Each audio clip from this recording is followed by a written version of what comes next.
Inshallah, we'll move straight on, as I always promise, to the next bab. And I was very optimistic in the last session with the idea that we would do al-bab al-thalith wal-rabi' ma'an. Al-bab al-rabi' is a very busy one. There's a lot going on here. And yet I'm ever the optimist. So I am hoping to maybe do al-bab al-khamis after it, but we'll see how we get on, inshallah ta'ala. There's a lot of individual things that are worthy of discussing here. So in al-bab al-rabi', as we began to look at it at the end of the last session, we have a number of different disciplines. That was a word that was nicely suggested by some of you, or fields of knowledge which are connected to the study of the Quran, right? So at the center of that, we have the field of tafsir. So essentially, Ibn Juzayy is talking here about, we've got tafsir itself, and then we've got different ulum that are necessary to be aware of and to draw from when doing tafsir and when presenting the content that he's going to present in the book. And then he's going to shed some light on how he deals with these various things, particularly tafsir. So in a way, you can see these as part of tafsir. And then there is this idea which has been talked about in some academic writings on tafsir, that it is a catch-all genre, right? Is it a genre which contains all these different things and showcases all the different ulum which the mufassir has to be fully cognizant of. And with that, we have you know, the indication in some of the works, which I guess is drawn from places like here, but also I think the Tafsir of al-Raghib al-Asfahani is among the first that listed the ulum that the mufassir has to be expert in order to engage in tafsir. And by that they mean sort of fresh tafsir, right? So rather than just conveying tafsir from the earlier generations, right?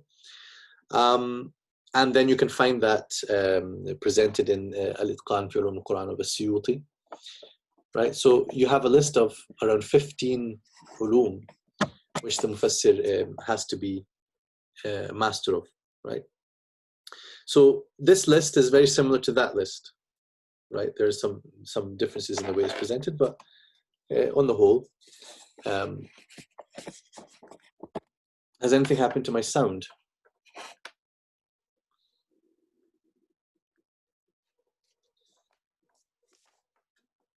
Yeah. Okay. Oh, just a moment.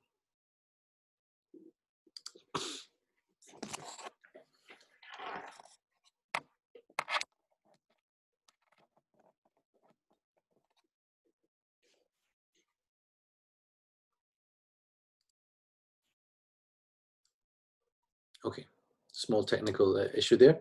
So these are the ulum which are pertinent to tafsir, and therefore a mufassir has to be aware of them and has to draw from them. So sometimes you can see these kind of things talked about in the context of istimdad ilm al-tafsir, right? So these are the ulum that feed in to tafsir. And for example, if we see the introduction, the various 10 introductions that Ibn Ashur gives to his tafsir in the 20th century. One of those is to do with istimdad. So there he also addresses a little bit of critique towards some of the inclusions, right? So fiqh, for example. Is fiqh really part of tafsir? The list that we're going to see here, some of them are things that tafsir is built upon, and there are other things that are relevant and sit next to tafsir. So there's different types of relationships that you can think more about, but we just want to get a quick idea of the things that he's listing here. I want to say also that this list is not necessarily exhaustive, right? So he covers a great deal, but there could be other things. Take, for example, in the modern times, you might raise the question, do you need to know anything about science, you know, to talk about tafsir? When you're dealing with certain types of ayat, and it is touching on things to do with cosmology, or to do with geology, or to do with biology, whatever it may be, and you're going to comment and explain the Quran, and you don't have any awareness of how things are in the world. Let me just put it like that, right? So not a particular scientific theory or the latest trend, or it's not about being up to date in science so much as it is having an awareness of things, you know, the realities of the world around you.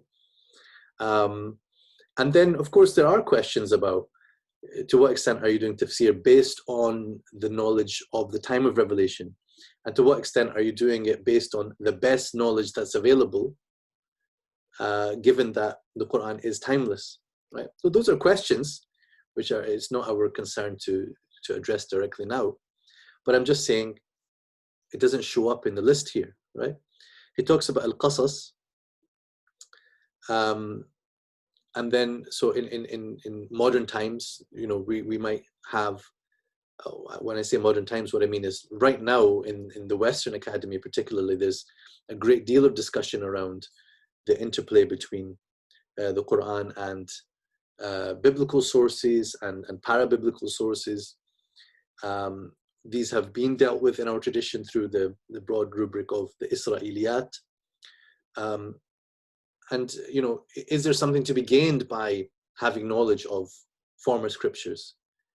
Arguably, there is something to be gained. But then this is the issue with usul. What I'm saying is, when I talk about the underdevelopment of usul, what I mean is there are so many things which are very worth discussing and thinking and pondering and debating and coming to some conclusions about, in order to form a sound conception of the process of tafsir and what makes good tafsir and what makes bad tafsir, so that we can sort between these things, right? So this is the idea of developing usul, which I always talk about and come back to. Right, so let's have a read through. We actually read through the first few paragraphs of this, where he talks about 12 types of ulum, or 12 fields. And then he's going to go through these one by one. And we've started with tafsir itself.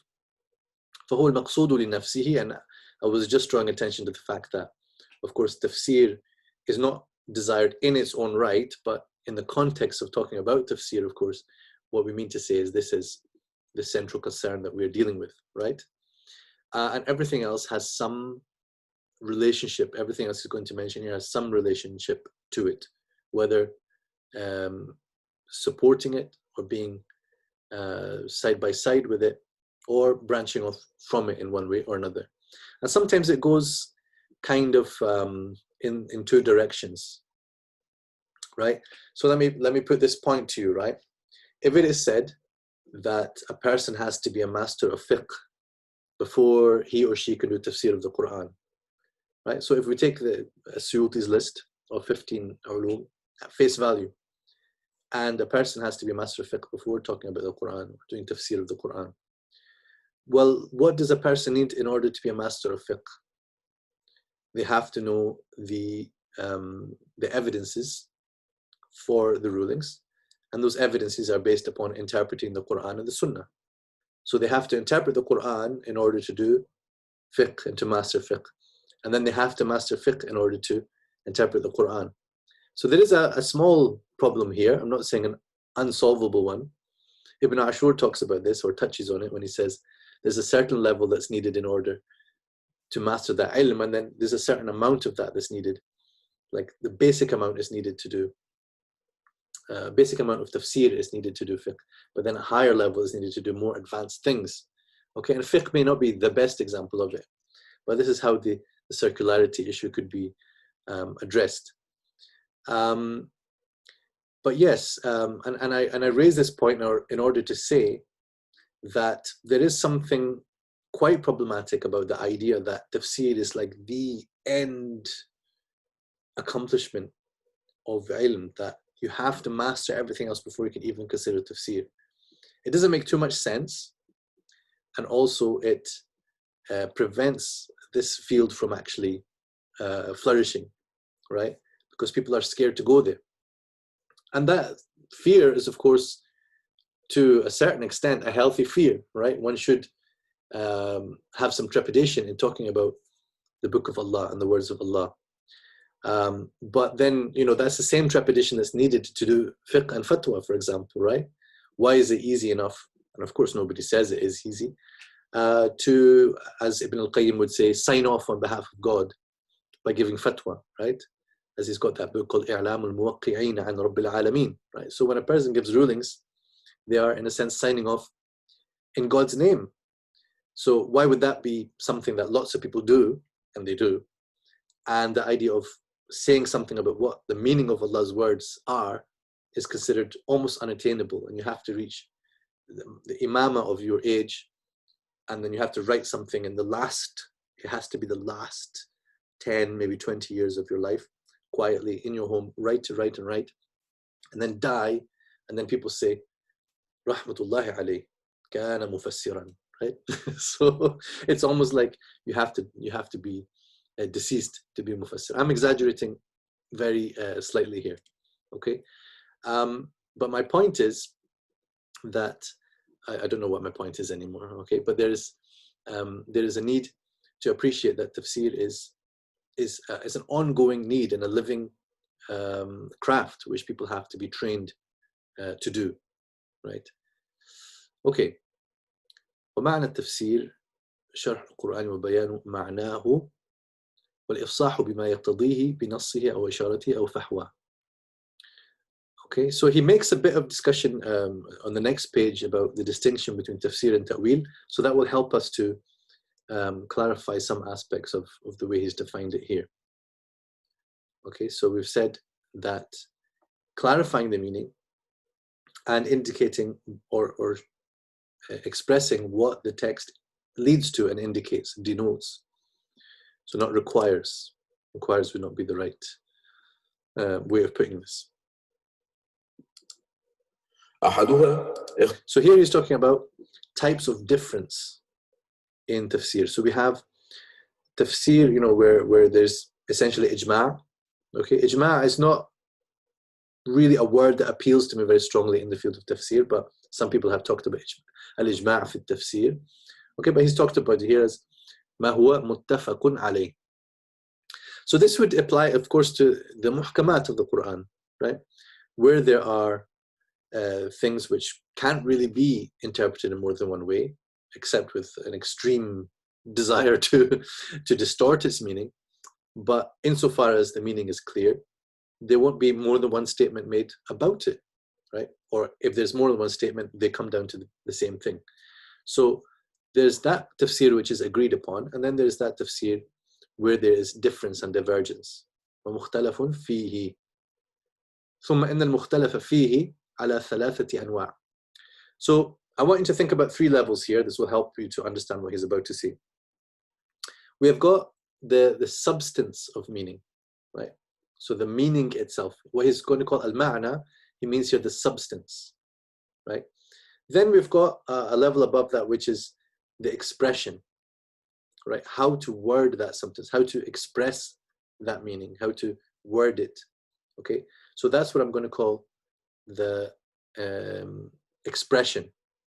And then above that, I would say one more thing to keep in mind is also the style, right? It's the way of you might be saying the same thing almost with the same words, but just with some change in the style of writing, right? And I add that one because it's useful also when we're looking at translations, right? So when we look at translations, we can find that sometimes what appears to be differences between translations could be on the level of substance, i.e. those 2 translations refer to 2 different meanings, 2 different tafsirs or awjuh fi tafsir, right? And they may indeed both be found in the books of tafsir, right? So that's a substantial difference. Then you've got just an expression difference, right? So they're saying the same thing, they've just used a synonym in English language, for example, right? They've worded it in 2 different ways, but they've said the same thing. Then in translations, you've also got, of course, just different styles of writing, right? So that kind of difference is the least substantial, right?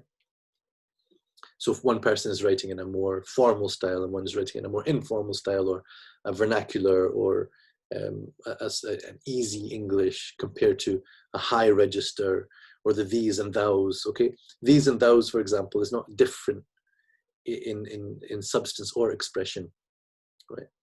So the first of these differences he's going to say is not really a difference. في العبارة مع اتفاق في المعنى، فهذا عده كثير من المؤلفين في التفسير خلافا، وليس في الحقيقة بخلاف الاتفاق معناه، وجعلناه نحن قولا واحدا، وعبرنا عنه بأحد عبارات المتقدمين أو بما يقرب منها أو بما يجمع معانيها. Okay, so Ibn Juzayy is saying the first type of difference is not really a difference. The Mufassirin are saying the same meaning, the same ma'na, the substance, same substantial meaning, but they have just worded that meaning in different ways, using different synonyms in the Arabic language. And you can sometimes find in a list of opinions, right? The Mufassirin have got 40 opinions about this word, and then you look through the list and then you feel, okay, but that one, is there any difference between these two really? And you can whittle them down until 40 becomes 4 or maybe less, right? So in some places you'll find big lists. So that's what some of the Mufassirin or many of the Mufassirin or authors have said. This is khilaf of meaning, but it is not really khilaf. So what does Ibn Juzayy do when he says وَجَعَلْنَاهُ نَحْنُ? He's talking about himself as the author. So I'm going to reword this. We have made this to be one statement. It's not going to be clear that he's talking about his authorial practice. We could keep we, but I'm going to use a more conventional English. In this work, I have made this to be one statement. Obviously, I'll reword this. And then to express that meaning, he has chosen one of those wordings, which is suitable, or he's chosen something close to that, slightly reworded it, or he's chosen something else which does the job of gathering all those meanings that they have talked about, right, in order to be as brief as possible and not to make a big list of opinions. I made this in one statement and expressed that by means of one of the expressions of early authorities or something similar, that's fine, instead of something that's close to it.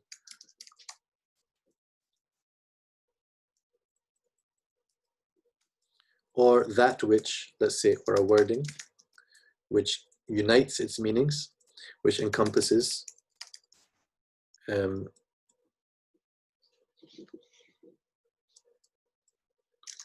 their meanings.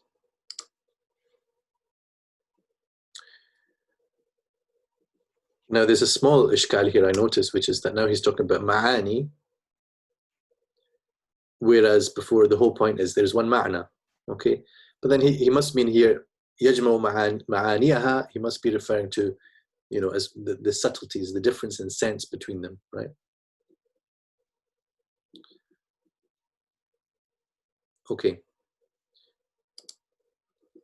النوع الثاني اختلاف في التمثيل لكثرة الأمثلة الداخلة تحت معنى واحد، وليس مثال منها على خصوصه هو المراد، وإنما المراد المعنى العام الذي تندرج تلك الأمثلة تحت عمومه، فهذا عده أيضا كثير من المؤلفين خلافا، وليس في الحقيقة بخلاف، لأن كل قول منها مثال للمراد وليس بكل المراد، ولم نعده نحن خلافا، بل عبرنا عنه بعبارة عامة تدخل تلك الأقوال تحتها، وربما ذكرنا بعض تلك الأقوال على وجه التمثيل مع التنبيه على العموم المقصود. Okay. Now, disagreement in the quotation of examples. In order to make this easier, I thought we could have a look at some examples of it from Sheikh Tayyar's book. So this is example of the previous category, right? المثال على الاختلاف اختلاف العبارة واتفاق المعنى. So أن تبسل نفس بما كسبت. تبسل, some said تبسل means تحبس, and some of them said ترتهن. Okay? But those are just two different ways of saying the same thing. Right? So that's not two separate opinions on what tubsal means. Right? So in that case, Ibn Juzayy would have selected one of these and just made do with that. It doesn't need to say, and some said, and just tell you the same thing with different words. Another one, وَاللَّيْلِ وَمَا وَسَقْ. Some said, وَمَا جَمَعَ, وَمَا ضَمَّ, وَمَا حَوَى. That's just three words meaning the same thing, effectively. Right? So then the second thing is difference of tamthil, which is to say the mufassir, when explaining something, explained it by way of an example. And another mufassir explained that same word by way of an example, but a different example. Neither of them intended that this example is the only thing that the word applies to. Right? Neither of them intended that. But when you come along and you pick up this explanation and that explanation, it looks like two different explanations. In reality, they're just two examples that fall under the same thing. So he says here,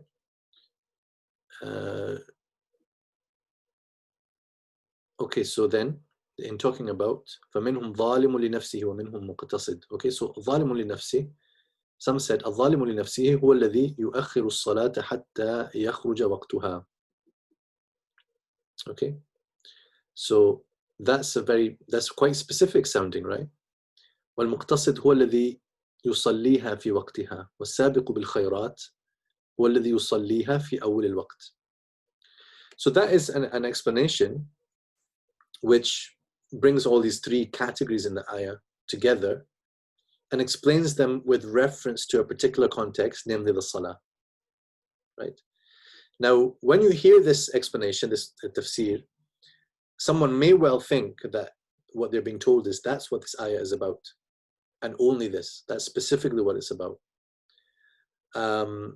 Whereas the mufassir who said this, and he's not quoting somebody here, but they may well be from among the Sahaba or Tabi'een.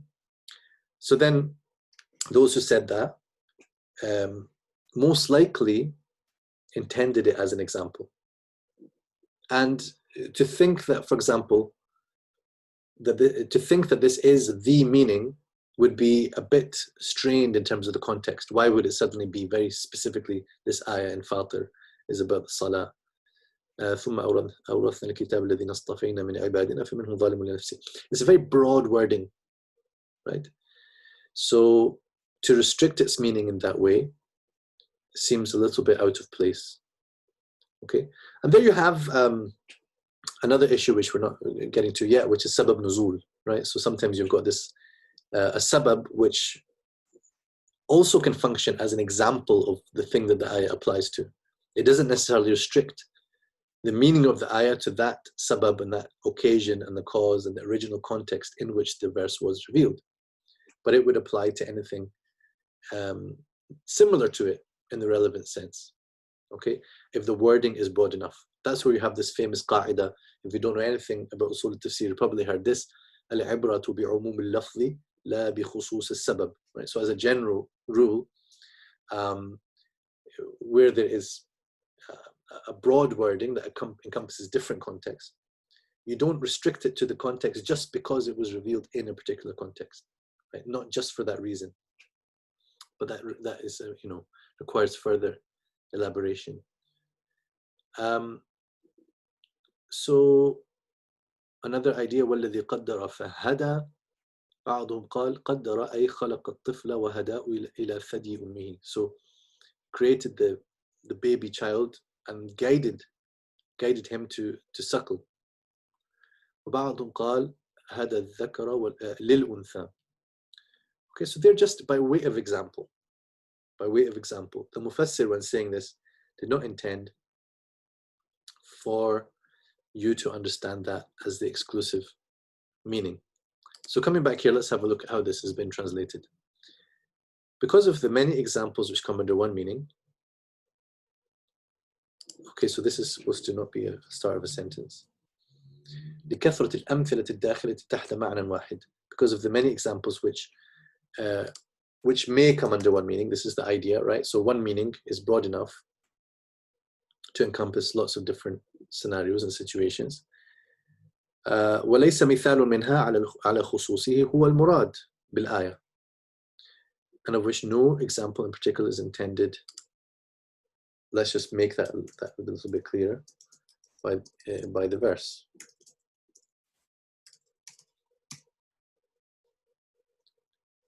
Rather, what is intended is the general meaning under which those examples are classified.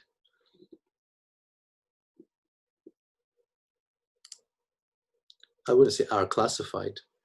Under which those examples fall is not very clear, but are classified is over technical. The general meaning, which those are examples of, that's the point, right? Many authors count this too as a disagreement, whereas in reality it's not a disagreement, since every statement on it is only an example, and it is not each one which is intended. Let's have a look at this.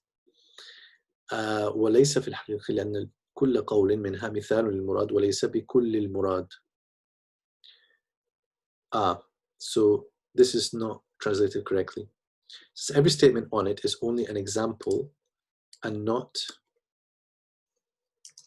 intended to be the exclusive explanation. Right? That's one way of putting it, right? وَلَمْ نَعُدَّهُ, I have not come, I have to put it as I, okay, for Ibn Juzayy. Rather, I have expressed it with the general expression under which those would enter. تدخل تلك الأقوال تحتها وربما ذكرنا بعض تلك الأقوال على وجه التمثيل.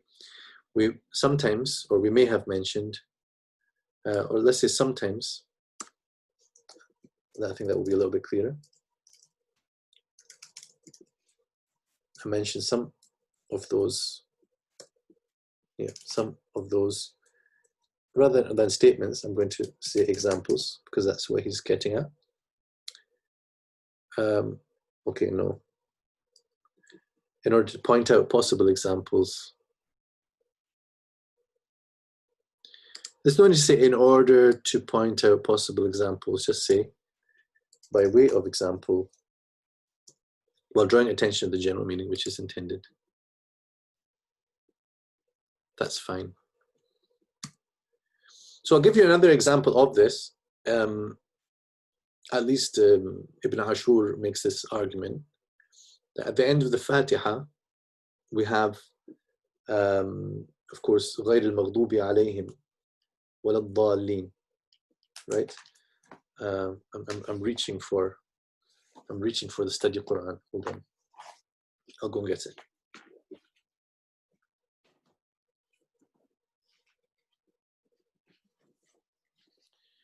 So yeah, you're familiar with this. Again, don't take snapshots and misuse them, right? So غير المغضوب عليهم ولا الضالين, of course, obvious translation, simple translation would be not those who are the objects of anger, nor the ones who go astray, right? So naturally, most translations just say that, and then certain translations also include some brackets, and they say the Jews and the Christians, right? And the reason for that is we have some hadith. Now in this particular book, it has quite a fantastic explanation, right? It says here, based upon a saying attributed to the Prophet, though not considered to be of the highest degree of authenticity, one interpretation given by a number of commentators is that those who incur wrath and those who are astray refer to Jews and Christians respectively. Now, this is a quite remarkable understatement. First of all, in tafsir, if you get like a hadith hasan, it's your birthday, right? It's not something that you can expect, sahih, a hadith to be coming at you all the time. And this one is considered sahih by a number of authorities, as far as I understand. So by not consider the highest degree of authenticity, I'm almost thinking that they mean it's not mutawatir, right? That's all they can really mean here.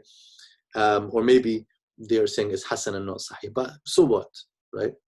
It's still something worth bringing in to the consideration.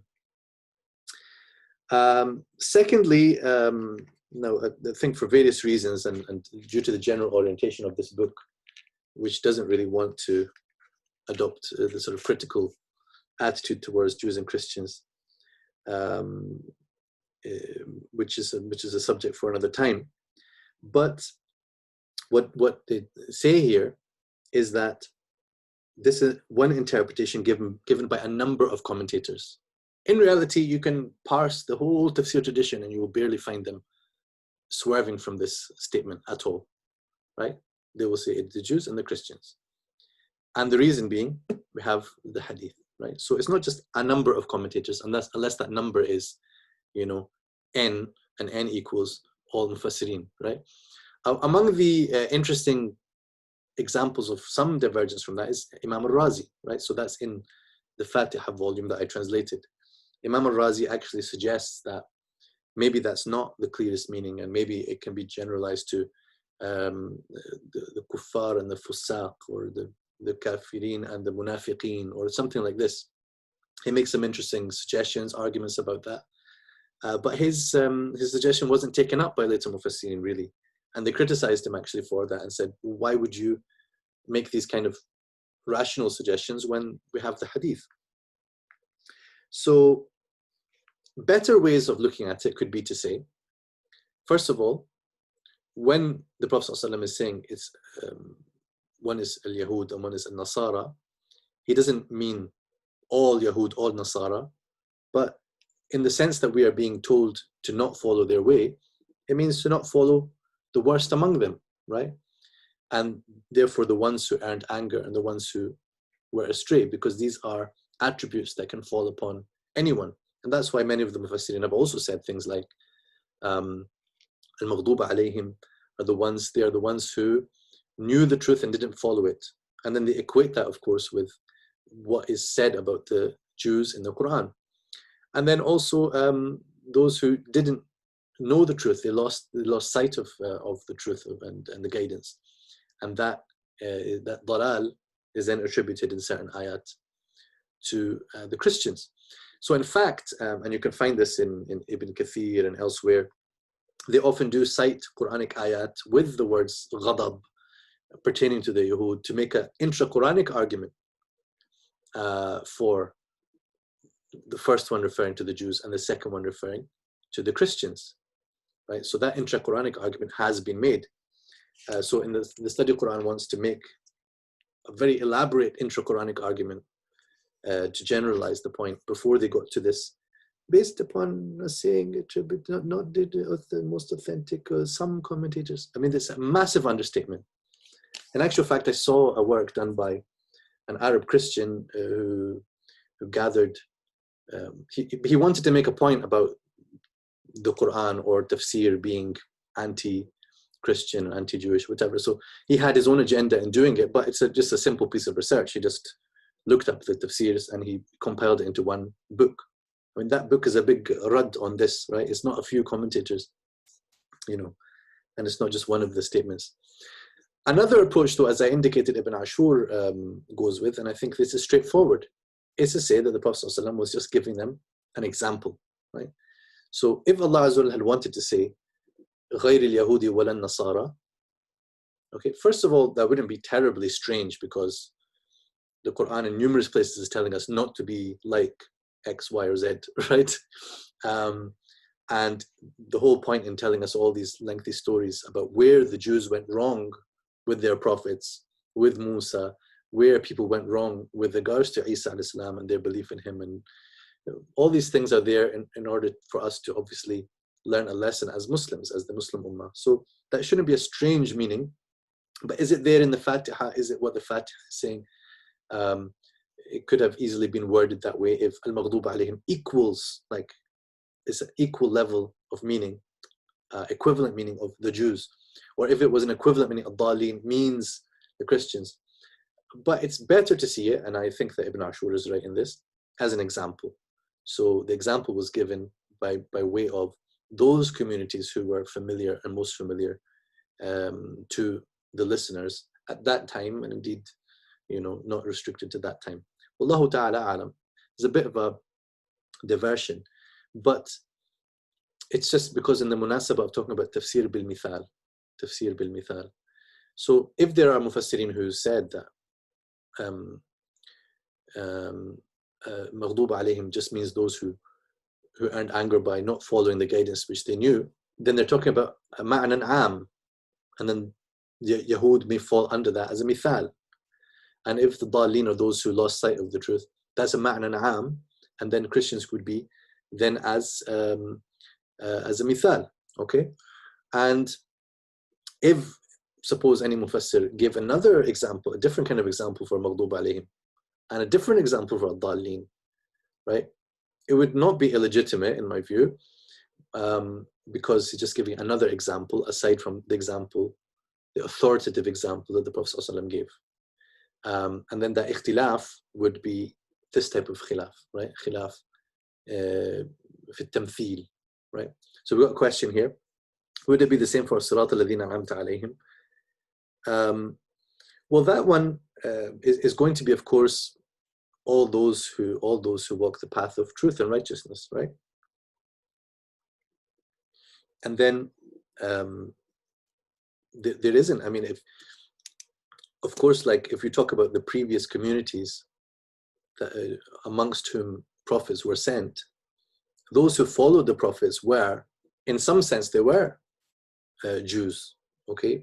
And they were all these various different communities.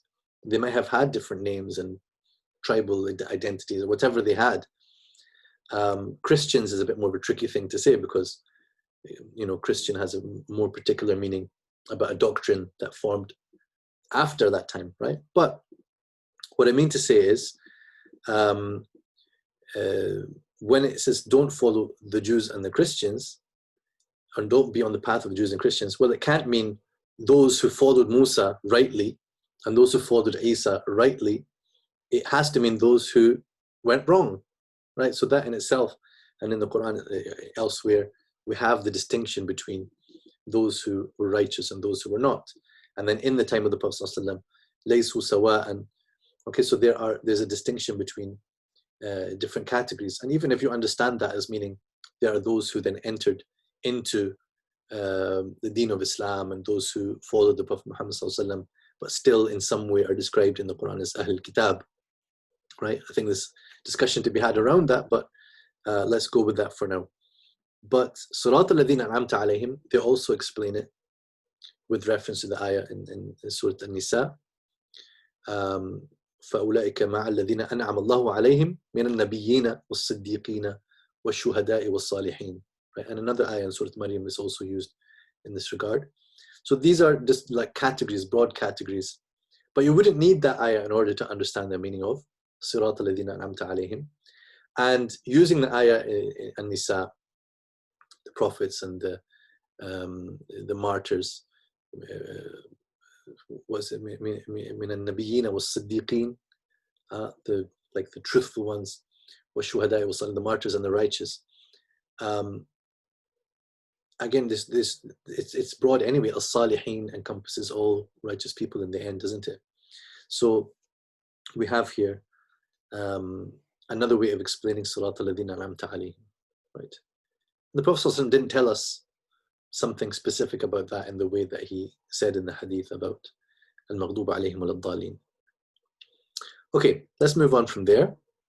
That there is a third type of disagreement, which is in substance. النوع الثالث اختلاف في المعنى، فهذا هو الذي عددناه خلافا ورجحنا فيه بين أقوال الناس حسب ما ذكرناه في خطبة الكتاب. Right. So what he hasn't mentioned in the beginning are the criteria. What he mentioned earlier is his way of presenting the levels of tarjih according to him. Later he will talk about the ways of doing tarjih, right? So when he's saying what we have mentioned already, that's referring to, if I say it first, or if I say the word qila, or if I say this is sahih, or I say this is batil, then he's explained how he presents it, right? فإن قيل ما الفرق بين التفسير والتأويل؟ فالجواب أن في ذلك ثلاثة أقوال. الأول أنهما بمعنى واحد، الثاني أن التفسير لللفظ والتأويل للمعنى، الثالث وهو الصواب أن التفسير هو الشرح، وأن التأويل هو حمل الكلام على معنى غير المعنى الذي يقتضيه ظاهر اللفظ لموجب اقتضى أن يحمل على ذلك ويخرج عن ظاهره. Okay, so we've got a new topic here, or it's related to definition of tafsir. How does it compare to the meaning of the word ta'wil? So this is a discussion which happens a lot in books of tafsir, introductions, and in books of ulum al-Quran, and can be quite lengthy. What I would say as an introduction to this issue is just that the main thing is not to say what does tafsir mean actually, and what does ta'wil mean actually, because there's no actually behind it. It's a matter of definition. So in the first place, you have to know what are the processes. You have to identify the processes that are involved, what it is that we're doing. And then you decide which bit or bits are we going to call tafsir, and which bit or bits are we going to call ta'wil. That's how we should look at this discussion. So there are three statements with respect to that, three main positions. One is that they are equivalent, right? So in some, like, let's say in the title of Imam al-Tabari's Tafsir, he uses the word ta'wil, right? But there he doesn't mean ta'wil in the technical sense that's going to come under the third statement here. Second, that tafsir is for the literal expression and ta'wil is for the meaning. So we don't say it's for the literal expression. Well, I mean, that could be a way of understanding it here. And the tafsir lil-lafzi wa ta'wila lil-ma'na. Okay. So I will look at the shuruh of Ibn Juzayy as well to see how people are understanding his point here. But it's like you start with investigating the word itself, and that means going to the lexicons and going to understand the wording, and then ta'wil is things that follow from that basic grasp of the wording, right? Otherwise, it's not clear to me how you can separate lafz and ma'na in this way. Anyway, the third thing that he says is his favorite opinion. And of course, you're going to word this in a bit. Third, and it is the correct position. Right? It's, following very closely the Arabic wording here. And the tafsir huwa sharh. So tafsir is the main thing involved here in explaining the meaning of the Quran. And then ta'wil, he's giving here your kind of, the context is usually spoken about in discussions in kalam, where we have, for example, some divine attributes, but it could be for other things as well. It means just to take something which is based on metaphorical use of the language and to adopt a meaning other than the obvious meaning, other than the surface meaning, based on contextual indications that you're supposed to understand it in other than the obvious way, in other than the surface meaning or the literal meaning. So this is explained here. حمل الكلام على معنى غير المعنى الذي يقتضيه ظاهر اللفظ is to relate the words to a meaning. So not relate the words, but interpret the words according to a meaning other than the meaning which the outward requires, not requires, but denotes or indicates, due to a necessity لموجب اقتضى أن يحمل, a necessity which demands. This is again their sort of constant turning iqtada into demanding, right? Mujib, of course, again, literally is something that makes something wajib, right? So you can understand why they're using this strong wording here. But it just means for a reason, for a cause, which leads you to transfer, or to shift from the apparent surface meaning or the literal meaning to another meaning, which is also possible according to that wording, right? So many lengthy discussions happen around this, which we won't spend our time on for now. Then he moves on to the qira'at. وأما القراءات فإنها في القرآن بمنزلة الرواية في الحديث فلا بد من ضبطها كما يضبط الحديث بروايته. ثم إن القراءات على قسمين: مشهورة وشاذة. فالمشهورة هي القراءات السبع وما جرى مجراها كقراءة يعقوب وابن محيصن، والشاذة ما سوى ذلك. وإنما بنينا هذا الكتاب على قراءة نافع المدني لوجهين: أحدهما أنها القراءة المستعملة في بلادنا بالأندلس وسائر المغرب، والآخر الاقتداء بالمدينة شرفها الله تعالى لأنها قراءة أهل المدينة. وقال مالك بن أنس: قراءة نافع سنة. Okay, so pause here for a moment. So the topic of qira'at is potentially a vast one, but it's one that we'll deal with in a brief way for now. It's interesting that he's talking about qira'at بمنزلة الرواية في الحديث, right? So this is a fairly normal way of looking at it for a mufassir, okay? But it is a way that is not the entirely popular way amongst people who talk about it nowadays, or even amongst scholars nowadays. And especially there is a sort of increasing tendency in the current times to talk about the plurality of qira'at as being an intended enrichment of the meaning, right? So every qira'ah is intended in its own right. In the earliest stage, for the most part, they were sifting between qira'at, and they were trying to find the best among them, the strongest among them, the clearest among them. And they would not reject the others, right? So if you go back to Tafsir of al-Tabari, you would find, and he precedes Ibn Mujahid. He's in fact a teacher of Ibn Mujahid. Ibn Mujahid is the one who narrowed down the qira'at that were around in that day to 7, which he included in his book Kitab al-Sab'a. And then some centuries later, we have Ibn al-Jazari.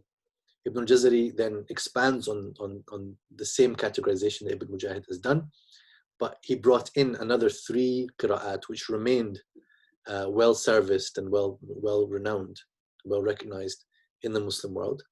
And those 3 on top of the 7 created what we now call the 10 qira'at. And these are the canonical qira'at, right? So these are typically known as the mutawatir, right? You notice the word mutawatir doesn't show up here in what Ibn Juzayy says.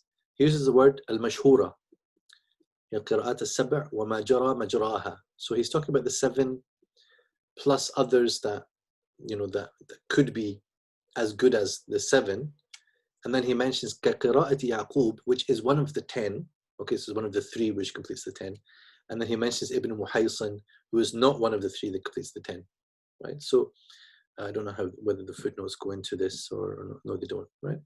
So we're not concerning ourselves too much with these technicalities just now, but you see that the concept of them being mutawatir was not really the way that he was addressing this issue, right?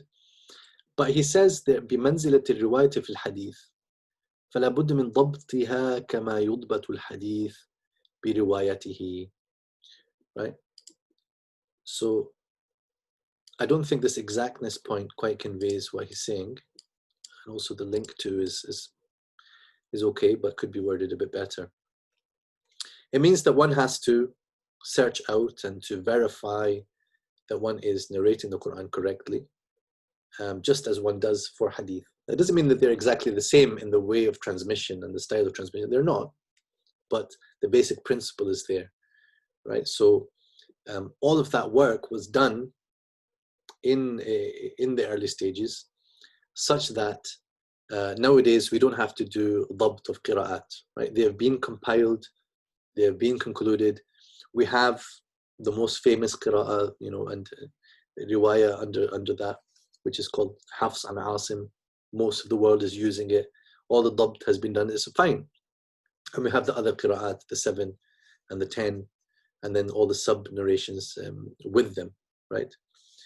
So then this point about فَلَا بُدَّ مِن ضَبْطِهَا, he's talking about the amal al-mufassirin, right? So the mufassir, when he comes across a certain ayah, he may well, as Ibn Juzayy here himself does, take a certain qira'ah or certain riwayah.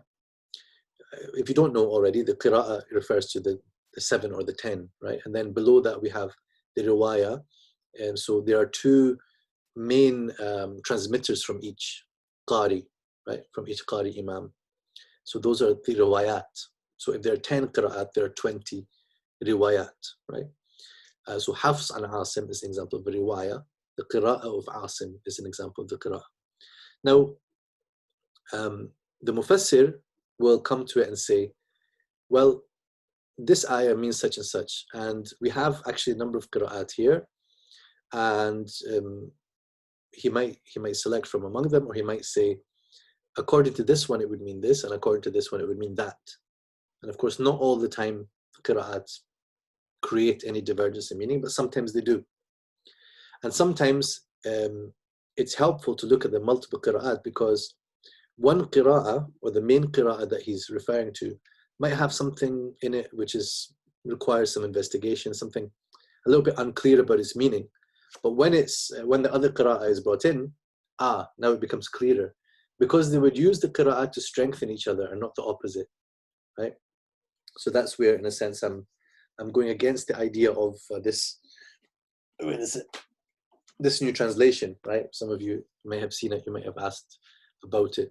It's called the Bridges translation of the 10 qira'at of the Noble Quran. I've spoken about it elsewhere, and I will speak about it elsewhere, but in short, this project is built upon the idea that wherever you find qira'at which can be interpreted as meaning something different, we will go ahead and translate them as if they're different. Whereas for mufassirin, for the most part, they will say al-aslu fil qira'at at-tawafuq fil ma'na, at-tawafuq. So as far as possible, they would see the qira'at as actually saying the same thing, right? So in that way, they can use the qira'at to strengthen each other, not to sort of compete with each other with alternative meanings, right? So what they have done in this project opens up some issues with regards to the process of tafsir, right? So a question that came in, would ma jara majraha refer to the individual links of the 7? No, it refers to things beyond the 7, which are as strong as and as decent as the 7, such as the 3 which completed the 10. So there must be an exactness about them. So this is not the point about exactness. One must, how can we put this? Check carefully the wording and transmit carefully and investigate and verify and draw conclusions about. This is all sort of the sense of doing dabt of them, right? Then he says there are 2 categories, well known and rare. So shadh, of course, is, when you transliterate it, is terrible, but you've kind of got to, because there's shadda there. The well known are the 7 readings. I think this may be a better way of putting the mashhur here. And those which follow the same course. It's too literal, and the like, and their like. That's what it means. Such as the recitation of Yaqub ibn Muhaysin. So then we'd need to say something here about those.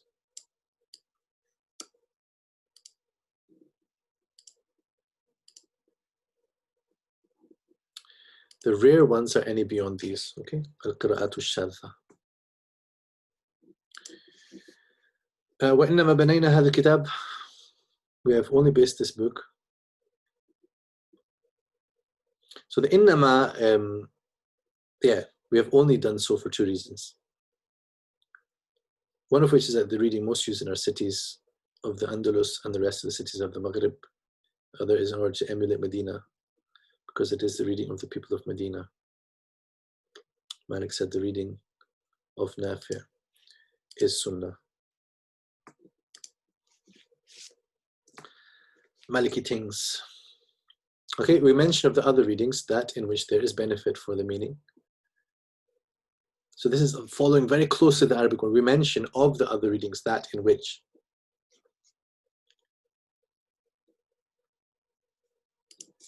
وذكرنا من سائر القراءات ما فيه فائدة في المعنى والإعراب أو غير ذلك دون ما لا فائدة فيه زائدة واستغنينا عن استيفاء القراءات لكونها مذكورة في الكتب المؤلفة فيها. Okay. So yeah, he's not entirely consistent in the amount of qira'at that he mentioned. He might be more consistent than it appears to me, but just based on my experience of reading him so far, there are some places where you'd think he'd mention the other qira'at and he doesn't. But he mentions it just in to some degree. فائدة في المعنى والإعراب, but not that much. We've done without treating the readings exhaustively because they mention works specifically composed on them. Yeah, and he's got his own books in that topic as well. وقد صنفنا فيها كتبا نفع الله بها وأيضا فإن لما عزمنا في هذا الكتاب على الاختصار حذفنا منه ما لا تدعو إليه ضرورة وقد ذكرنا في هذه المقدمات بابا في قواعد أصول القراءات. Okay, so that's coming up. So the lamma, sometimes it's good to use since. Since we resolved upon being concise in this book, we omitted from it whatever was unnecessary. Right. Let's see how are we doing for time. Well, we're not going to finish this bab, but that's fine. Ahkam. وأما أحكام القرآن فهي تفسير ما ورد فيه من الأوامر والنواهي والمسائل الفقهية. وقال بعض العلماء إن آيات الأحكام 500 آية وقد تنتهي إلى أكثر من ذلك إذا استقصي تتبعها في مواضعها.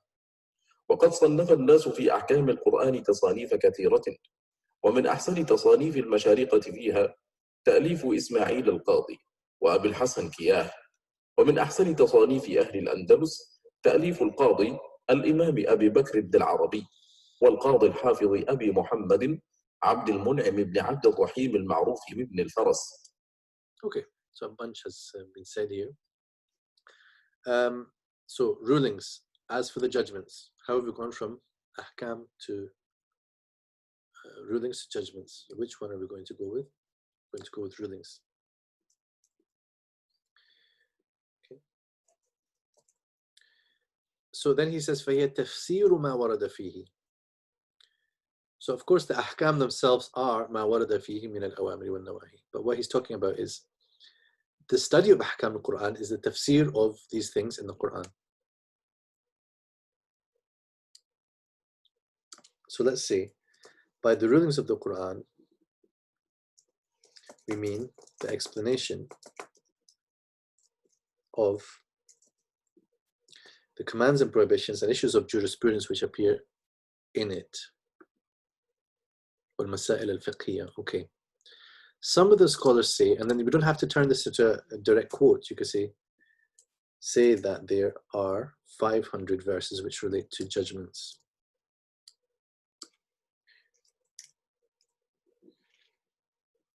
Okay. وقد تنتهي إلى أكثر من ذلك إذا استقصيت تتبعها في مواضعها. قد تنتهي means they might. May add up to more than that if examined deeply. So not examined deeply, right, because that's not the point to examine them deeply.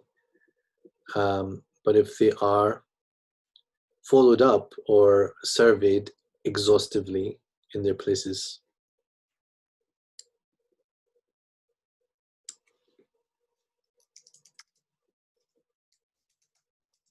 Comprehensively. Okay, in the body of the commentary. Or in the body of the Quran. I mean, why would we say in the commentary? But that might be fine. People have composed many compilations on the rulings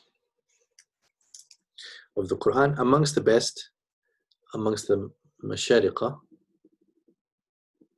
Ismail al-Qadi and Abu al-Hasan Kiyah. Okay, so not Ibn. So he's known as Al-Kiyah al-Harrasi. Okay, this is a Shafi'i work. So he says Abu, not Ibn.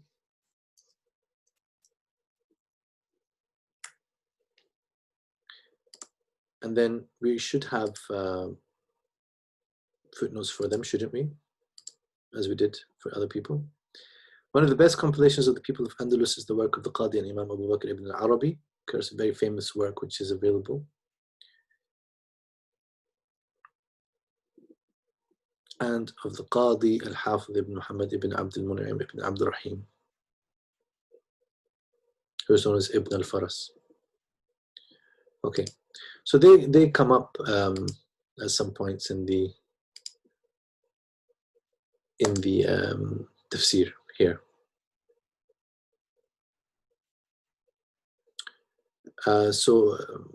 Al-Kiyah's work is also called Ahkam al-Quran, like Ibn al-Arabi's. It's a Shafi'i work. And I don't know which of these are available in print nowadays and which aren't. But of course, Ibn al-Arabi's work is among the most famous. Right, most of them are. Good. This is good news. Will someone do tahqiq of Tafsir al-Razi next, please? Please. Okay, وأما النسخ. وأما النسخ فهو يتعلق بالأحكام لأنها محل النسخ إذ لا تنسخ الأخبار ولا بد من معرفة ما وقع في القرآن من الناسخ والمنسوخ والمحكم وهو ما لم ينسخ وقد صنف الناس في ناسخ القرآن ومنسوخه تصانيف كثيرة أحسنها تأليف القاضي أبي بكر بن العربي وقد ذكرنا في هذه المقدمات بابا في قواعد النسخ وذكر ما تكرر في القرآن من المنسوخ وذكرنا سائره في مواضعه. Okay. Oh, what's this? Oh, no. Okay. So abrogation is connected to ahkam. So يتعلق بالأحكام. It pertains to ahkam, I will say, because it is connected to. But I don't want you to think that it's just like, okay, this subject is connected to the previous subject. Rather, naskh is in the domain of ahkam. Okay, they've used the word zone. Okay, in which abrogation occurs since news. So news is not what it should be. News cannot be abrogated. Can't it be abrogated by the next news bulletin? Right? Al-akhbar is declarative statements.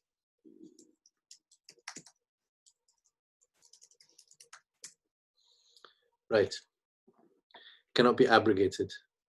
So something that the Quran states, that makes as a statement, is a point of fact. Right? It's not something that can be then abrogated because it just the fact might change. That's something that happens, but it's not the same as an abrogation. Abrogation is where a ruling is replaced by another ruling. Okay. One must know the abrogating, abrogated, and the muhkam. So I don't know why you would use the word decided. Okay, what's meant by the muhkam, as he explains here, is that which is non-abrogated. Right. So I would say muhkam would simply be non-abrogated. Right? So the word muhkam has other usages, okay, in contrast with mutashabih, right? But here it is in contrast with mansukh. So if they're debating a particular ayah, they will say, some of them said that it's mansukh, وقال غيره بل هي محكمة, right? So then what else? People have composed many compilations. We have mentioned a chapter on the principles, and there's mention of, okay, so that's coming up. وذكر ما تكرر في القرآن من المنسوخ. Okay, so what happened is that they've translated this other edition which says ما تقرر, firmly established.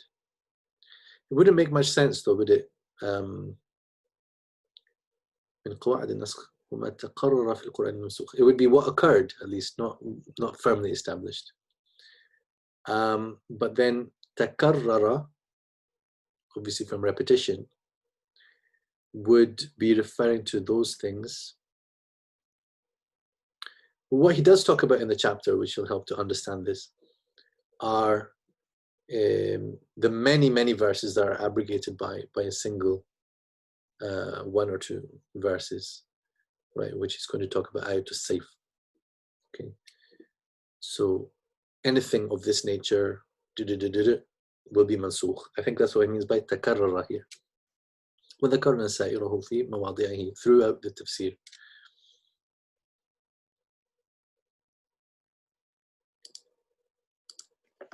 وأما الحديث فيحتاج المفسر إلى روايته وحفظه لوجهين. الأول أن كثيرا من آيات القرآن نزلت في قوم مخصوصين، ونزلت بأسباب قضايا وقعت في زمان النبي صلى الله عليه وسلم من الغزوات والنوازل والسؤالات، فلا بد من معرفة ذلك ليعلم في من نزلت الآية وفي ما نزلت ومتى نزلت، فإن النسخ مبني على معرفة تاريخ النزول، لأن المتأخر ناسخ للمتقدم. والوجه الآخر أنه ورد عن النبي صلى الله عليه وسلم كثير من تفسير القرآن، فتجب معرفته لأن قوله عليه السلام مقدم على أقوال الناس. Okay, so hadith, he refers to two different aspects of hadith which are extremely important. Let's look at the second one first, right? So that's hadith where the Prophet ﷺ has, in one way or another, explained the Quran. So one would, of course, turn to that and make use of that. And bearing in mind that, as I said, sometimes even the Prophet ﷺ himself was giving a mithal, right? So it doesn't mean that his statement limits and cuts off other aspects of tafsir, right? So in various examples, you can see how the mufassirin still make other statements on top of what was mentioned by the Prophet ﷺ. Even those hadiths of the Prophet ﷺ need to be looked at in terms of their authenticity. Like I said, we don't necessarily have extremely stringent conditions in tafsir for hadith, but it depends on its use, right? So if it's being used to establish a hukm, then yes, you do have stronger expectations. If it's being used to just indicate the use of a wording, right, then a weak hadith might be sufficient for the purpose, right? Because it just shows that it was narrated and this type of wording existed in the earliest stage, etc., right? So that's why if you look at the tafsirs that exist, you can find weak hadiths there. That's not to say Mufassirin sometimes didn't use weak hadiths in places that we'd rather they didn't. I just mean to say in a lot of places it's quite legitimate to refer to weaker hadiths, and especially when they observe the norms of not attributing the weak hadith definitively to the Prophet ﷺ, right?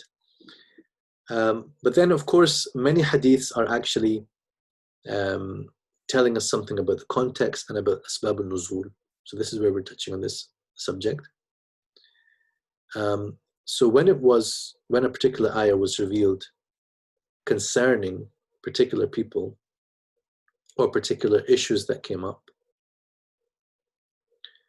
battles, okay, such as battles, events, questions, one has to know that in order to know about whom it was revealed, about what it was revealed, and when it was revealed. I wonder if this should be wafima without the alif, but we have it here anyway with the alif. Wafima nazalat, wa mata nazalat.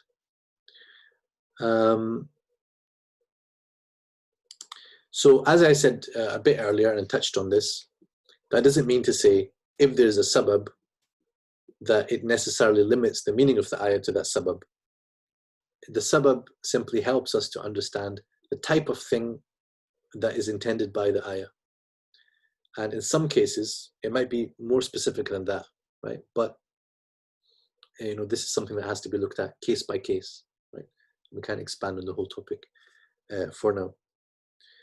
Okay, and then he says, when you have naskh, okay, it is necessary to know the order in which things were revealed.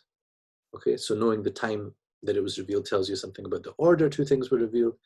If there's contradiction between the two, that cannot be resolved without appealing to naskh and abrogation. So I would say, yeah, they made a separate sentence. The abrogating verse is based on knowing the history of revelation, because it later abrogates the earlier.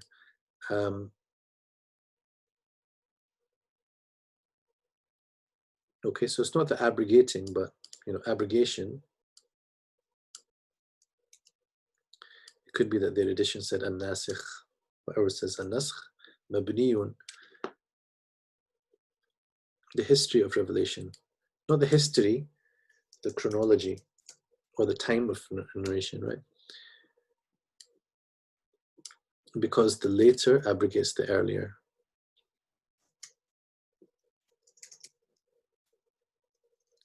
And I'll put in a footnote here when the other conditions obtain, right? Which is to say,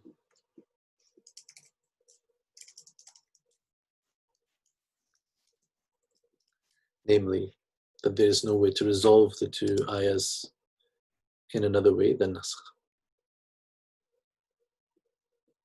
Okay, so given that we have a fair amount still to talk on here, we'll pause so that we're not rushing the remaining topics here. But what I might do is schedule an extra session just so that we can keep up with the desired pace, inshallah.